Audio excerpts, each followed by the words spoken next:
Hey all, here at OS Reviews, you're watching our hands-on review of the Dell Chromebook 11 3120. It's part of the 31 series entry-level Chromebooks from Dell. Now this is not really a new model. In fact, it was released around 2 years ago. However, we're doing this video now because you can still find it readily on Amazon for under $100 now, which makes it pretty affordable, and specs still seem decent on paper. It also struck me that I've never done a review on a Dell Chromebook, so I wanted to give it a try. Now, Chrome OS is starting to be integrated more into educational sectors heading into 2019. There's a pretty large presence of schools, middle schools, high schools using them because they're affordable. They're kind of like the new netbooks, which is why Dell created this particular Chromebook. It was originally geared more for educational markets, and it was advertised as the first Chromebook that had an interactive LED light strip on the top. So this light bar can change different colors. For instance, it can turn red if a student is asking a question. It can turn blue if someone is raising their hand. So they can change the color, and if you were a teacher in a classroom, you could glance and just easily see that to then call out a student. It has 4 gigs of built-in RAM, so that's pretty standard by now. There's 16 gigs of SSD storage. It has a 11.6-inch display at 720p resolution. In terms of processing power, it also has an Intel Celeron processor, into 840, clocked at 2.16 gigahertz, based off of architecture on an i3. But in terms of the benchmarks, you can see it's rated at roughly 1000 on Passmark, which indicates, again, it's still a relatively entry-level model. So the construction quality of this Chromebook is pretty good, just because, again, it is meant to be a durable machine for students. So we have a lot of soft touch rubber on all the edges, making it shock absorbing. One thing I've always liked about Dell laptops is they use a standard charger for all of their machines. Now, heading into 2019, I would prefer USB Type-C to provide power to these devices going forward, but at least this one is the same charger we've been seeing from Dell for the past decade, so it's compatible with any charger that you may already have lying around. There's a USB 3.0 port, full HDMI port, which is always nice to see, 3.5mm headphone jack, full-size SD card reader, and on the other side we have another USB 2.0 port, a Kingston lock, and also what looks like a switch for accessing a SIM card. And on the back, you'll find some basic rubber feet that prevents it from sliding around. Just some very basic specs about the machine also printed on the back. So in terms of giving you a pretty clean, understated look, I think that Dell has succeeded more or less. In fact, it mostly borrows from their more expensive designs from Windows computers like the XPS series on their Chromebooks. In fact, even the first generation of the Dell Chromebook 11, which is even older than this model, actually came with a very sleek design. It had a glass covering the LCD display, even though it wasn't a touchscreen, which is very impressive, and it has a look that reminds me a lot of a Dell XPS, just with larger bezels, and on the outside it had these angular cutouts. Furthermore, just like the previous Dell Chromebook 11, again, this is what it looks like, so very sleek looking.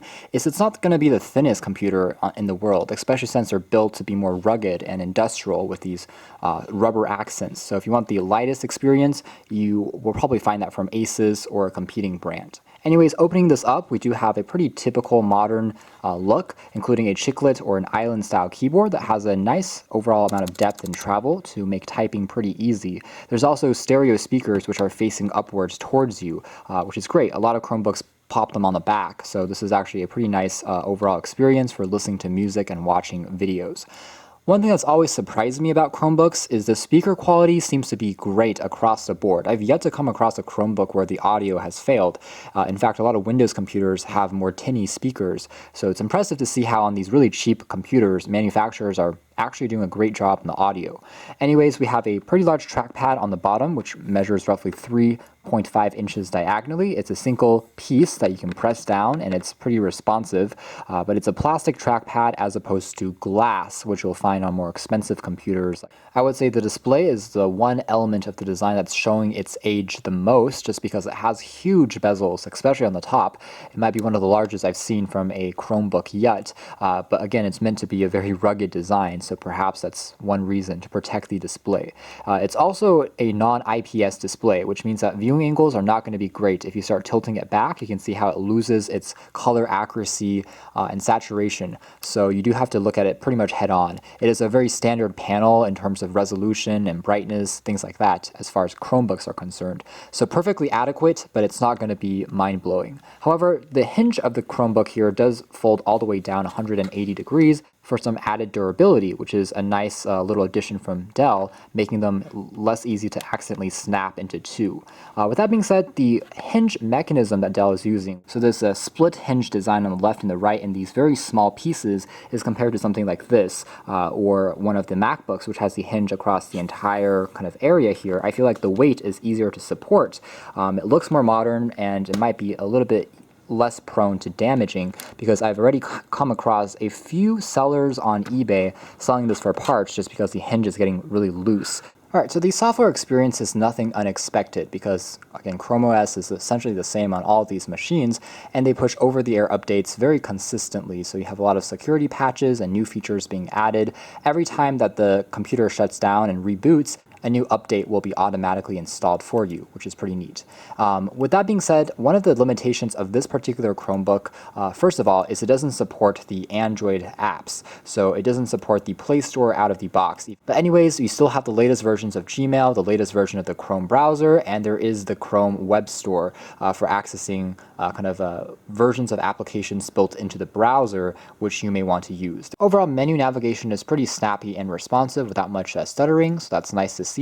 4 gigs of RAM I think is doing a pretty good job. Some of the older Chromebooks on the market, which you can find now for about the same price, in fact, on Amazon or eBay, may come with only 2 gigabytes of RAM, which I really think is no longer great in 2019. The one built-in app that is different from other Chromebooks would be this kind of Dell application that controls the LED light strip that I was talking about previously. Now it's red and now it's yellow, so you can control these colors. The Celeron chip in here is fanless and it's relatively energy efficient, so you're able to get over 12 hours of battery life on a single go, which is very impressive. So you can definitely use this, on and off Wi-Fi, and it'll get you through more than just one day, typically 2 or 3 days, in fact, of just streaming some videos on YouTube, doing some word processing. So it really is a great complement computer to use, especially for students. So as long as you're not running legacy applications like Photoshop or video editing, you don't need to do those things.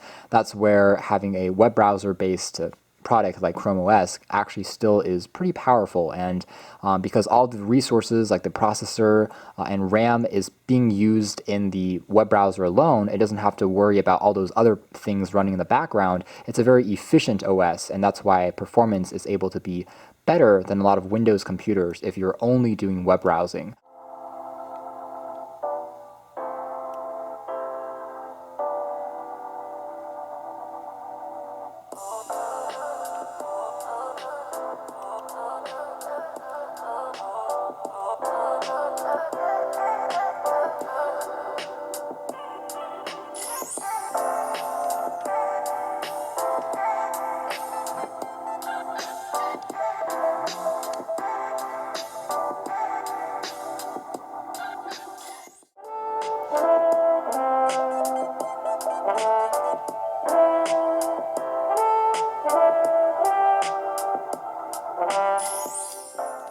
If we do other more complex websites like the New York Times, it also fares very well, since again we have a desktop version of the Chrome browser on here. You can just see how quickly it loads up. The Wi-Fi reception is very strong on this particular unit, so you can get still a pretty good grasp over your router, even if you are in a different room altogether from where it's situated. Other things to keep in mind very quickly, I would say that the keyboard again is very nice to type on. It's a bit more rigid feeling than maybe Ace's or Apple's implementation. So the springs and the switches require a bit more force to press down all the way, but you get used to it after typing for a few minutes. Chrome OS is definitely great if you are tied into Google's ecosystem. So again, if you do use Gmail, you use Google Drive, all of these services, it makes a lot of sense because it's a great way to then manage all of this content, and everything is backed up to the cloud. Other areas where a machine like this would make sense would be, again, if you want to just travel light without bringing something really expensive, just for quickly glancing over your documents on a larger display.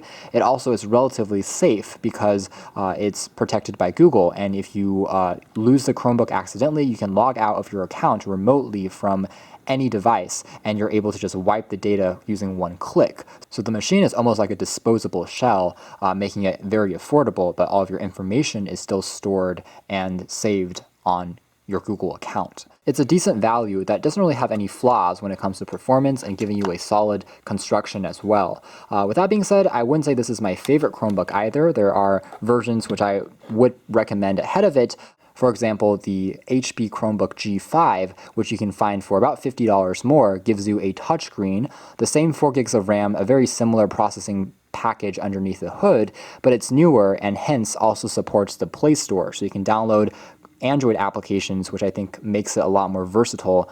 I like the hardware design a little bit more. I think that it's very kind of professional looking. I like the fact that it uses a standard Dell charger, which some folks may already have just lying around, and the fact that it's light but performs exactly as expected with good audio quality, a great keyboard experience, and overall just a long battery life with all of the attributes of Chrome OS that we like. So you can find out more details again, but for now that's been our video. Thanks for watching here at OS Reviews. That's been the Dell Chromebook 3000 series, also known as the Chromebook 11.